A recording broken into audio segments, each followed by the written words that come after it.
Hi friends, very good morning. నేను మీ doctor PV Narasimha Rao, dentist చిగురాది నిపుణులు. ఈరోజు మరొక టాపిక్తో మన ముందుకు వచ్చాను. చలికాలం బాగా విపరీతంగా చలి అనేది చెవులో కొడుతుంది గాలి. సో బీ కేర్ఫుల్ అండి. సో ఏంటి టాపిక్, ఈ రోజు టాపిక్ ఏంటి? చాలా మంది సఫర్ అయ్యే టాపిక్ ఇది. ప్రాబ్లం ఏంటది? బ్యాడ్ బ్రెత్, అంటే మన నోట్లో వచ్చే చెడు వాసన. సో అది ఏ విధంగా వస్తుంటది, ఏంటి కారణాలు అనేది కొన్ని వివరంగా చూసుకుందాము. దానికి తగిన ట్రీట్మెంట్ ఏంటి, దానికి తగినట్టుగా మనం ఎలా నివారించాలి, ప్లస్ ఎలాంటి ఫుడ్స్ తింటే బ్యాడ్ బ్రెత్ అనేది తగ్గొచ్చు అనేది వివరంగా వీడియోలో తెలుసుకుందాం. బేసిక్ గా ఈ బ్యాడ్ బ్రెత్ అనేది చెడు దుర్వాసన నోట్లో నుంచి వచ్చేది ఒక పెద్ద సోషల్ ప్రాబ్లం. ఏదైనా మీటింగ్ కండక్ట్ అయినా, ఏదైనా గ్రూప్ మీటింగ్ అయినా, ఏదైనా రౌండ్ టేబుల్ కాన్ఫరెన్స్ ఉన్నప్పుడు కూడా మీ పక్క వాళ్ళ దగ్గర మాట్లాడేటప్పుడు వాళ్ళు ఇబ్బందిగా ఫీల్ అవుతారు.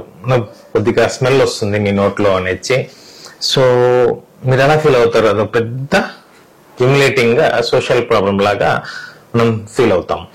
దాన్ని బ్యాడ్ బ్రెత్ ని ఎలా నివారించుకోవడానికి నేను కొంచెం మీకు హెల్ప్ చేస్తాను. సో డీటెయిల్ గా ఈ వీడియో చూడడానికి ప్రయత్నించండి, స్కిప్ చేయకుండా పూర్తిగా చూడడానికి ప్రయత్నించండి. మీ ఫ్రెండ్స్, ఫ్యామిలీస్ కూడా ఇది ఇన్ఫర్మేటివ్ గా వేరే వాళ్ళకి కూడా షేర్ చేయండి. వీడియో రూపంలో వాళ్ళకు కూడా అర్థమవుతుంది. బాగా ఇన్ఫర్మేటివ్ వీడియో, స్కిప్ చేయొద్దు, పూర్తిగా చూడడానికి ప్రయత్నించండి. సో ఇదొక హ్యూజ్ సోషల్ ప్రాబ్లం అండి. దగ్గరకు వచ్చి మాట్లాడుతుంటే ఇబ్బెట్టుగా ఎందుకు ఫీల్ అవుతారు? మీలో బ్యాడ్ స్మెల్ అనేది బయటకు వస్తుంది. ఒఫెన్సివ్ స్మెల్ అనమాట, ఫోల్ స్మెల్ నోట్లో నుంచి రావడం. అది కారణాలు ఎన్నో ఉన్నాయి. ఫస్ట్ ఇనీషియల్ స్టెప్ ఏంటంటే, ఫస్ట్ కారణం ఏంటంటే మీరు నోటిని శుభ్రంగా ఉంచుకోరు, అదొకటి. ఇంకోటి, నాలిక శుభ్రం చేసుకోరు. టంగ్ క్లీనింగ్ అనేది ఖచ్చితంగా చేసుకోవాలి. ప్లస్ నోట్లో గారబట్టిన, పంటి పైన ఎల్లోయిష్ గా గారబట్టిన, చిగురు కింద గార ఉన్న, రక్తం వచ్చిన, మీకు కంపల్సరీగా స్మెల్ అనేది నోట్లో నుంచి వస్తుంది. మీకు తెలియకపోవచ్చు, ముందు వాళ్ళకి స్మెల్ అనేది వస్తుంది. వాళ్ళు మీకు చెప్తారు, కొందరు చెప్పరు. చెప్పకుండా పక్క నుంచి వెళ్ళిపోతారు. మీకు అది చాలా హ్యూమిలేటింగ్ గా అనిపిస్తుంది. అరే, నా దగ్గర నుంచి స్మెల్ వస్తుందా, ఫౌల్ స్మెల్, బ్యాడ్ స్మెల్, ఆయన అక్కడ పక్కకి జరిగిపోయారే అని మీకు తెలుస్తుంది. మీరు డెంటిస్ట్ దగ్గరికి పోయి చూపించుకోవాలా. ఎవ్రీ 6 months పళ్ళు అనేది క్లీన్ చేసుకోవాలి, గార అనేది క్లీన్ చేసుకోవాలి. మీరు మీదంతటికే రెగ్యులర్ గా మార్నింగ్ ఈవినింగ్ బ్రష్ చేసుకొని, ఫ్లాసింగ్ చేసుకొని, ఇంటర్డెంటల్ బ్రష్ వాడాలి. 2 పళ్ళ అందులో మనకి ఫుడ్ అనేది ఇరుక్కుంటది, అప్పుడు కూడా ఇంటర్డెంటల్ బ్రష్ అనేది వాడాలి. అన్ని ఇంటర్డెంటల్ బ్రష్ గురించి, ఫ్లాసింగ్ గురించి నా వీడియోస్ ఉన్నాయి, ఐకార్డ్ లో వదిలేస్తాను, చూడండి. సో అదైపోయిందా? సెకండ్ ఏమొచ్చి మీ గ్యాస్ట్రిక్ ప్రాబ్లం. మీ పొట్టలో గట్ బ్యాక్టీరియా సరిగ్గా లేకపోతే, బ్యాడ్ బ్యాక్టీరియాతో ఫిల్ అయి ఉంటే, గ్యాస్ట్రిక్ ప్రాబ్లం, యాసిడ్ రిఫ్లెక్స్ వల్ల మీకు ఏమవుతుందంటే రేప్ ద్వారానో ఎట్లనో మీకు చెడు ఫౌల్ స్మెల్ అనేది బయటకు వస్తుంది. అదొకటి. ఫస్ట్ గార పళ్ళల్లో ఉండడము, చిగురులో ఉండడము, నాలుక సరిగా క్లీన్ చేసుకోకపోవడం వల్ల బ్యాడ్ బ్రెత్ అనేది వస్తుంది. అలాగే గ్యాస్ట్రిక్ రిఫ్లెక్సెస్, యాసిడ్ రిఫ్లెక్సెస్ వల్ల, గట్ బ్యాక్టీరియా వల్ల మనకి గ్యాస్ ప్రాబ్లం ద్వారా వచ్చే బ్యాడ్ స్మెల్, ఫౌల్ స్మెల్ ఉంటుంది. ఈ 2 కండిషన్స్ ఎక్కువ ఉంటాయి. ఇంకోటి ఏమొచ్చి కీటోసిస్. కీటోసిస్ అంటే అసిటోన్ లైక్ స్మెల్ వస్తుంది అనమాట. కీటోసిస్ అంటే ఏంటిది?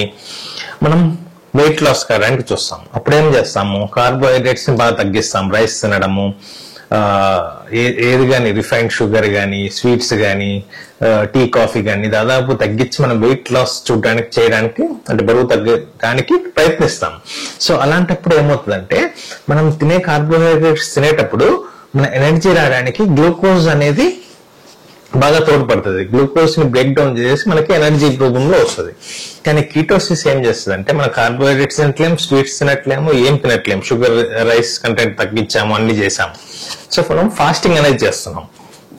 వెయిట్ లాస్ కోసం మనము ఉపవాసం లాంటివి చేస్తున్నాం, తినకుండా. ఏమి కొన్ని ఇంటర్మీడియట్ ఫాస్టింగ్ అనుకోండి, కొన్ని అవర్స్ తినకుండా ఉంటాము, వెయిట్ లాస్ అవుతాం.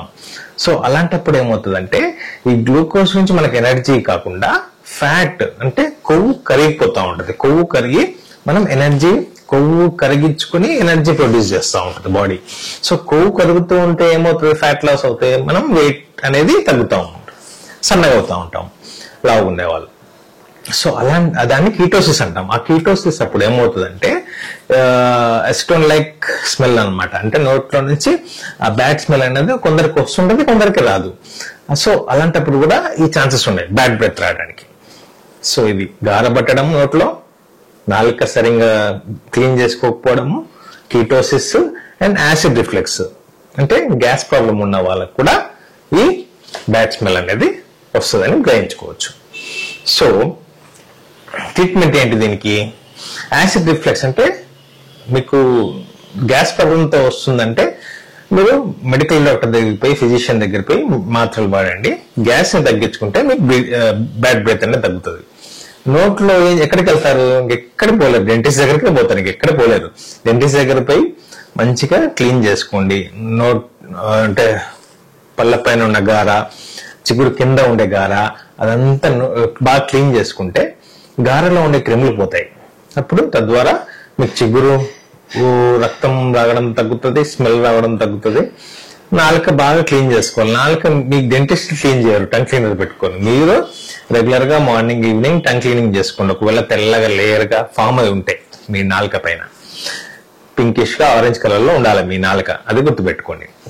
ఎందుకంటే బ్యాక్టీరియా కూడా నాలుక పైన లేయర్ గా అట్లే ఫామ్ అవుతుంది టంగ్ క్లీనింగ్ చేసుకోకపోతే.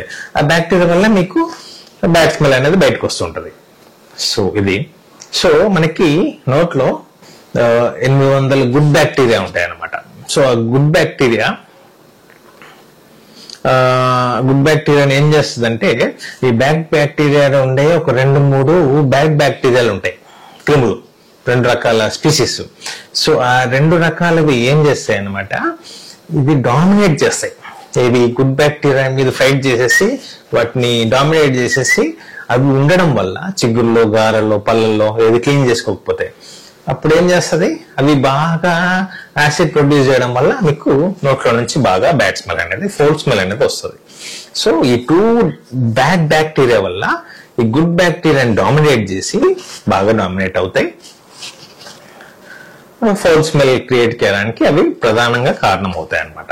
సో ఇవన్నీ కూడా కాకుండా జింజావల్ ప్రాబ్లం కూడా, అంటే గమ్ ఇన్ఫెక్షన్ వల్ల కూడా బ్యాడ్ స్మెల్ అనేది వస్తుంది.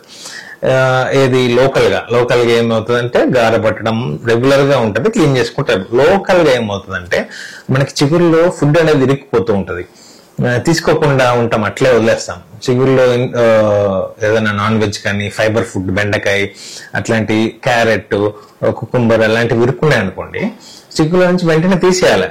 48 hours మించి అది అట్లే ఉందనుకోండి ఫుడ్, అప్పుడేమవుతుంది, అక్కడంతా క్రిములు వచ్చి అటాక్ చేసి యాసిడ్ ప్రొడ్యూస్ చేసి ఆ చిగురు చుట్టూ పస్ ఫామ్ అయ్యేలాగా చేస్తాయి ఈ బ్యాక్టీరియా, 2 రకాల బ్యాడ్ బ్యాక్టీరియాలు. సో అలాగా చీమ్ వచ్చినప్పుడు పాకెట్ ఫామ్ అవుతుంది, చిగురులో నుంచి ఒక పాకెట్ లాగా లేయర్ ఫామ్ అయిపోయి ఒక రంధ్రం లాగా లోపల అంతా ఇన్ఫెక్షన్ అయ్యి ఇంత వాపు వస్తుంది. ఎందుకు వస్తాయి ఇవన్నీ పస్ ఫామ్ కావడం వల్ల, చీమ్ ఫామ్ కావడం వల్ల. అప్పుడు మీరు చిగురు ఇన్ఫెక్షన్, స్కేలింగ్, క్యూరేటేజ్, అలా గమ్ సర్జరీ, ఫ్లాప్ సర్జరీ చేసుకుంటే క్లియర్ అవుతుంది. అలా కాకుండా అట్లే వదిలేసాను అనుకోండి, అక్కడ నుంచి బ్యాడ్ స్మెల్ అనేది వస్తూ ఉంటుంది. జనరలైజ్ అంటే కడుపులో అదే గ్యాస్ రిఫ్లెక్స్ వల్ల, గ్యాస్ ప్రాబ్లం వల్ల. లోకలైజ్డ్ గా నోట్ల ద్వారా అంటే లోకలైజ్ లో మళ్ళీ జనరలైజ్డ్ అంటే పూర్తిగా క్లీన్ చేసుకోవాలి, గార పట్టేస్తుంది. లోకలైజ్ అంటే ఒక్క దగ్గరే చిగురులో మనకి చీమ్ అనేది ఫామ్ అవుతుంది. దానివల్ల ఖచ్చితంగా అది రెక్టిఫై చేసుకుని డెంటిస్ట్ దగ్గర క్లియర్ చేసుకుంటే, సర్జరీ చేసుకుంటే, డీప్ క్లీనింగ్ చేసుకుంటే సరిపోతుంది. సో నోట్లో జనరలైజ్డ్ గా, లోకలైజ్డ్ గా. ఇంకా మళ్ళా కడుపులో నుంచి గ్యాస్ట్రిక్ రిఫ్లెక్స్ వల్ల బ్యాడ్ స్మెల్ అనేది. ఇంకోటి కీటోసిస్, ఫాస్టింగ్ ఉన్నప్పుడు, వెయిట్ లాస్ కోసం ఫాస్టింగ్ చేస్తారు కదా, అప్పుడు కూడా బ్యాడ్ స్మెల్ అనేది బయటకు వస్తుంది. సో ఈ 3 చాలా మేజర్ కన్సర్న్స్ అనమాట. ఇది ఒక పెద్ద సోషల్ ప్రాబ్లం, బ్యాడ్ బ్రెత్ అనేది, బ్యాడ్ స్మెల్ అనేది, ఫౌల్ స్మెల్ అనేది. ఇంకా మళ్ళా ఇది ఇంకో కండిషన్ వాళ్ళకి ఏమంటే, బాగా రోజు ఆల్కహాల్ తాగే వాళ్ళకి, రోజు సిగరెట్ తాగే వాళ్ళకి, రోజు గుట్కాలు, పాన్పరాలు అవన్నీ తిన్న వాళ్ళకి ఇంకా నార్మల్ గా ఇక్కడ నుంచే స్మెల్ వస్తుంది. గ్యాస్ట్రిక్ అని కాదు, వాళ్ళకి నోట్లో నుంచే బ్యాడ్ హ్యాబిట్స్ ఉన్నాయి కాబట్టి నోట్ల నుంచే బయటకు వస్తుంది. అది మీరు రెగ్యులర్ గా తగ్గించుకుంటూ, గ్రాడ్యువల్ గా తగ్గించుకుంటూ వస్తే ఎటువంటి ఇబ్బంది లేదు, మెల్లిమెల్లిగా బ్యాడ్ స్మెల్ అనేది తగ్గుతూ ఉంటుంది. సో ఫుడ్ ట్రీట్మెంట్ అయిపోయింది, ఎందుకు వస్తుందని చెప్పాను. ఇప్పుడు ఫుడ్, ఎలాంటి ఫుడ్స్ తీసుకుంటే మీకు బ్యాడ్ బ్రెత్ అనేది తగ్గుతుంది. బేసిక్ గా ఆనియన్, తెల్లగడ్డ, garlic, mushrooms, leafy vegetables, beetroot ఇలాంటివి చాలా బాగా పనిచేస్తుంది బ్యాడ్ స్మెల్ రాకుండా. చాలా మంది అంటారు గార్లిక్ తింటే బ్యాడ్ స్మెల్ వస్తుంది అని, కానీ అది హార్ట్ కి మంచిది, బ్యాడ్ స్మెల్ కూడా తగ్గించేదానికి ఆస్కారం ఉంటుంది. ఆనియన్, అదే ఎర్రగడ్డ, ఉల్లిపాయ అంటారు, తెల్లగడ్డ, garlic and mushrooms, leafy vegetables, ఈ బీట్రూట్, ఇవన్నీ బాగా తీసుకుంటే, నాన్ వెజ్ పక్కన పెట్టండి, నాన్ వెజ్ వల్ల ఏం అట్లేం కాదు, తీసుకోవచ్చు. ఇవి ఎక్కువ తీసుకుంటే మీకు ఈ బ్యాడ్ స్మెల్ అనేది తగ్గుతూ ఉంటది. అలాగే ఇప్పుడు ఏం చేస్తారంటే గార్లిక్, ఆనియన్స్, మష్రూమ్స్ అలాగే కొంచెం బటర్ కలుపుకొని ఫ్రై చేసుకోండి ప్యాన్ లో, రిఫ్రిజిరేటర్ లో పెట్టుకొని అప్పుడప్పుడు మీల్స్ తో పాటు తినండి, తగ్గొచ్చు. అదొక టిప్. ఇంకోటి ఏమొచ్చి మీరు ఎవ్రీ మీల్ కి చాలా గ్యాప్ పెట్టాలి. ఇప్పుడు ఒక మీల్ తిన్నాక, అన్నం తిన్నాక ఒక ఏదైనా మింట్ లేకపోతే ఏదైనా గమ్ తీసుకొని నమ్మలేసేయండి, చూయింగ్ గమ్ ఉంచేసేయండి. దాని తర్వాత ఒక 1-2 hours దాకా మళ్ళీ ఏం తీసుకోవద్దు. మీల్ కి చాలా గ్యాప్ ఉండాలి. సో అలాంటప్పుడు కూడా మీకు ఈ బ్యాడ్ స్మెల్ అనేది తగ్గే ఆస్కారం ఉంటుంది. సో ఇవ్వండి, ఈ బ్యాక్టీరియా గురించి చెప్పాను, ఎలాంటి వల్ల ఏం స్టేజెస్ లో మనకి బ్యాడ్ బ్రెత్ అనేది వస్తుందని చెప్పాను. ట్రీట్మెంట్ డెంటిస్ట్ దగ్గర పోయి మీరు స్కేలింగ్, డీప్ క్లీనింగ్ చేసుకోండి. చిగురు ఇన్ఫెక్షన్ ఉంటే చిగురు స్లాబ్ సర్జరీ, లోకలైజ్డ్ గా ఆ పస్ అనేది ఫామ్ అవుతే ఆ పస్ గ్రైన్ చేసుకోవాలా, చీమంతా బయటకు వస్తే మీకే ఫోర్ స్మెల్, బ్యాడ్ స్మెల్ తగ్గుతుంది. ప్లస్ ఇంటర్మీడియట్ ఫాస్టింగ్, బరువు తగ్గడానికి మీరు చేసేది ఏంటంటే కార్బోహైడ్రేట్స్ తగ్గించి, రైస్ తగ్గించి మీరు చేస్తారు కదా. సో అలాంటప్పుడు మనం ఏం చేయలేం, ఆ కొన్ని రోజులు ఆ బ్యాడ్ స్మెల్ వచ్చేసి తగ్గుతుంది. ఆ టైంలో ఈ మష్రూమ్లు ప్రోటీన్ డైటే కదా, మష్రూమ్స్, ఆనియన్స్, గార్లిక్ ఇవి తీసుకుంటే కొంచెం తగ్గే ఆస్కారం ఉంటుంది. అవి సలైవాలో ఇమిడిపోయి మీకు బ్యాక్టీరియాని కూడా చంపే ఆస్కారం ఉంటుంది.